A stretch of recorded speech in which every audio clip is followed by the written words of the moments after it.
Hey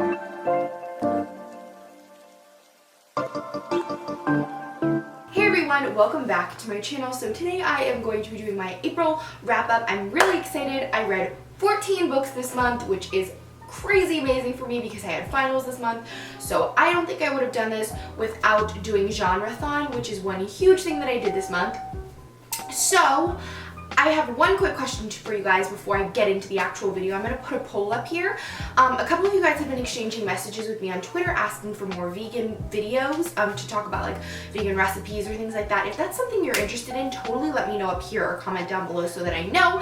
But anyways, let's just get right into the wrap up. I tied for the two most read genres I read this month, being nonfiction and fantasy, which is great for me because this month I really wanted to push myself to read more nonfiction. So I'm very happy with that, and I also don't read that much fantasy. I mean, I enjoy it, but I don't think that's a primary genre that I typically go for. So I'm very happy that those are two of my most read this month. Starting with my favorite book this month being Dragonfly in Amber. This was my first book that I finished for Genreathon this month. If you want to see that wrap up and vlog, I will link it up here. It was fantastic. I really loved it, and it was a pretty hefty book for me to choose. This is the second novel in the Outlander series by Diana Gabaldon. I highly recommend this series. It is very fun. It is a historical romance, and I really love the characters. I really love the setting. It's set in the Scottish Highlands in the 1700s. I love Jamie Fraser. There's really not much more else to say. My only other 5-star book this month was Virginia Woolf's A Room of One's Own, which I also finished on Genreathon. I finished 4 books over Genreathon.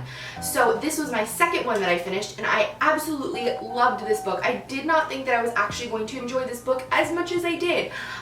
It is kind of a feminist nonfiction essay. So before you get very scared of the word feminist, the title comes from answering the question, if a woman wants to write fiction, she must have money and a room of one's own. One of my first 4-star books was Hitler's Furies. A lot of you guys answered in the comments that you wanted to hear more about this book. It is about women in Nazi Germany and their part that they really played, and the fact that hardly any women were ever prosecuted for any Nazi crimes, any Nazi war crimes. So this was a very interesting book. It was quite fast. I think it was around 200 pages, and I really actually enjoyed it. Obviously the subject content is incredibly heavy. You know, we see a lot of people who did a lot of terrible things, but if you're very interested in the World War II era, it's very interesting to read because no book really capitalizes that I've read on women in Nazi Germany and the part that they played, because so many of them, even though a lot of them weren't the people that were specifically in the camps with the people that were killing them, they were accountants, they were clerks, they were cooks, they were all different kinds of things. So they did know this was going on and they did contribute to it, and it's scary, but it's an interesting book. The next 4-star book I read was Rubia by Cynthia Bond. I read this because I want to read all of the books that were shortlisted for Bailey's Women in Fiction Prize, and this was one of the books. So I got this actually at a used book sale for $1, which was great. But this is a book that tackles something very heavy. It talks a lot about rape and racial tension and things like that, and I really enjoyed it. A character named Ruby, and she lives in this town, and she grows up and moves and comes back to this little town in Texas after she moved, and this town treats her terribly, and they don't actually realize what has happened to her and what she went through, kind of, and what she was taught. And it's very heavy, but I would say the writing in it is just phenomenal. The next 4-star book I read was Long Gone by Edmund Burke. I loved this. This is a thriller book that I got on sale at a used bookstore, and I loved it. It is about a woman who gets scouted out to work for an art exhibit, and one day she comes into the art exhibit and her boss, or the guy who hired her, is murdered dead on the floor, and there's no paintings left in the entire warehouse. So it's crazy and it's really good, and I would highly recommend it. I really enjoyed it. The next 4-star book I read this month was Edmund Burke, The First Conservative. A lot of you guys said you thought this sounded very interesting, and I highly enjoyed it this month. It is about a man who lived in Ireland. He's from Ireland, and he moved to England to be a part of the political system there, and how influential he was. But a lot of history actually doesn't talk about Edmund Burke, and I thought it was very funny that his mom is a Jacobite, which is something that's mentioned in Outlander, so I found that very funny. But also they talk about a satirical piece by Jonathan Swift, Why We Should All Be I'll eat babies.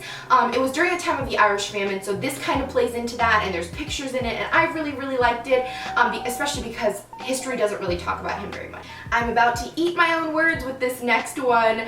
I gave Crown of Midnight 4 out of 5 stars. For some reason, I decided I really wanted to read this book this month. I just had this random craving to like pick up a Throne of Glass novel, which never happened, because if you didn't know, I really, really didn't enjoy the first Throne of Glass novel. So I picked this one up on a whim, didn't think I would actually enjoy it, but I really, really did. There were still some parts in it that didn't really capture me. I don't really love the like weird kind of ghost demon thing that's going on, not because it freaks me out, just because I don't really connect to it, but the rest of the storyline I really, really liked, and I so am team, I think you say his name, Cole or Cole or something, I don't know, I'm his team. The next book is The We Free Men by Terry Pratchett. This is one of the novels in his Discworld series. This is the first book in the YA series inside of his 41 book series, Discworld. I decided this month that I was just going to start tackling 41 books because I wanted to, and it was actually very good. This is an epic fantasy novel that is set on top of a disc on top of 4 elephants that are riding on the back of a turtle through space. And it sounds very weird, but it's quite interesting. My next 4-star is The Royal Levi by Heather Cox and Jessica Morgan. This is Kate Middleton fan fiction. I mentioned it before. It's a fun, quick romance read. If you're looking for something to take to the beach, I would highly recommend this one. It's funny, it's cute, it's quirky. There's really not too much else to say. If you hate shallow writing, you'll probably not like this. If you're looking for a literary masterpiece, it's not this, but I enjoyed it. And then the final 4-star read I read this month was Brown Girl Dreaming by Jacqueline Woodson.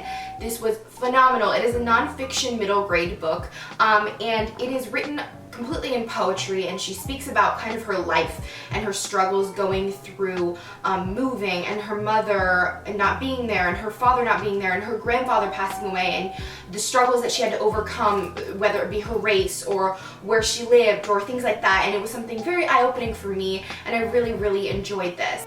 The first 3.5-star book I read this month was Night Film by Marisha Pessel. So I was enjoying this book. It's quite a lengthy book, but I was enjoying this book until the end. The ending felt very, it fell short for me. I just didn't love the way she ended it. There was an alternate ending that I mentioned in my Goodreads review, you can check that out, that I really, really wish she would have picked to do. If she would have done this alternate ending, I would have loved the book, but unfortunately it wasn't something that I felt like. This is such a unique, awesome, fantastic book. I know everyone really, really likes this book, and I'm not saying I didn't like it. I might read another one of her books because I enjoyed her writing style, but I think there were things in it that I just said, I don't love this. The next 3.5-star book I read this month was The Pocket Wife. A lot of people compared this to Gone Girl and The Girl on the Train, neither of which I have read, so I can't really confirm or deny that kind of comparison, but it's about this woman who is over at her friend's house, and she comes home and she finds out her friend is dead, and she can't remember what happened, and she can't remember if she murdered her.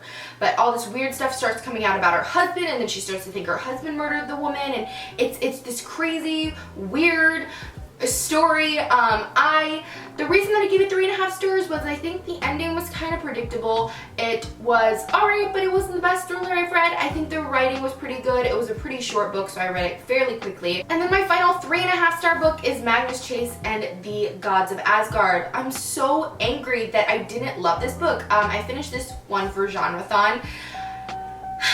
I'm not used to reading middle grade. This is the first middle grade I've read since actually I was middle grade. So for me, I wasn't ready for the writing style. But I love Norse mythology. I love the TV show Vikings. I love the idea of Norse mythology. I love the idea of Norse mythology in a fiction book. But I think I just didn't connect with it. I didn't connect with any of the characters. I thought the idea of Valhalla being a hotel was a super cool idea. But I think just the length of the book and the writing style of the book wasn't for me. And then my final book and my least favorite book of this month was The Neverland Wars by Audrey Greathouse. I gave this 3 stars on Goodreads. I did receive this from Clean Teen Publishing. Alright, so let's talk about this very quickly.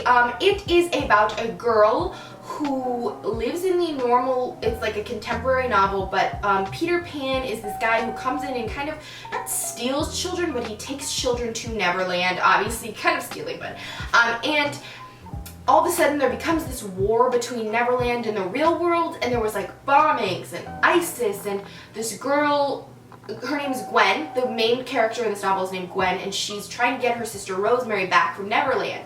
And she finds out her dad is like this magic economist person, and like she goes to Neverland and she meets these people, but she like comes back and then she goes back, and it was just very hard to follow. I think the plot line itself wasn't my favorite. The writing style was great. I think she's a great writer. It wasn't like it was juvenile. I could read it pretty well, but I think following it and kind of pulling me in, I do enjoy the story of Peter Pan. I just think there were parts of it where I was like, this is okay, but it's not something that I really was grasping for and wanted to read. So those are all the books I read this month. I know it's a few. I'm really happy with how many I finished. How many did you finish? What was your favorite book of the month? I hope you guys enjoyed this video, and I will see you back here later. Come on.